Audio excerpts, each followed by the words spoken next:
Top quality और consistent performance के लिए सिर्फ सिल्वर पंप्स। टॉप क्वालिटी और कंसिस्टेंट परफॉर्मेंस के लिए सिर्फ सिल्वर पंप्स, नाम याद रखना। मेळाव्यासाठी एकत्र येणार आहेत काय? हे बघा, मी कालच्या बाईटमध्ये सांगितलं होतं, आजही परत सांगतो, उद्याचा जो मेळावा आहे तो उद्धवजी ठाकरे साहेबांनी पश्चाताप मेळावा म्हणून त्याची घोषणा करावी।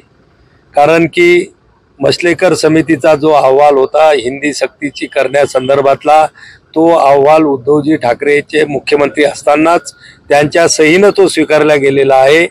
त्याची अंमलबजावणी आता त्या ठिकाणी होत असेल आणि म्हणून उद्धव साहेबांकडून ती झालेली चूक आहे आणि म्हणून आपल्याकडून झालेल्या चुकीचा पश्चाताप उद्याच्या मेळाव्यामध्ये त्यांनी करावा। उपमुख्यमंत्री एकनाथ शिंदेनी जय गुजरातची घोषणा दिल्याच्यावरून विरोधक टीका करताय। आज पुण्यात इथे घोषणा केली। अरे हे बघा, आपण भारत देशाचे नागरिक आहोत। भारत देशातले तुम्ही भारताची प्रतिज्ञा सुद्धा आपण सगळ्यांनी वाचलेली असेल की भारत माझा देश आहे, सारे भारतीय माझे बांधव आहेत आणि म्हणून महाराष्ट्रातल्या माणसाला काही गुजरातबद्दल वैर असायचं कारण नाही किंवा कुठल्याही राज्याबद्दल असायचं काम नाही। जिथे कोणी जे लोक असतील त्यांच्या समाधानासाठी ते शब्द वापरले पाहिजेत। गुजरात के भारताच्या बाहेर पाकिस्तानातला प्रांत नाही।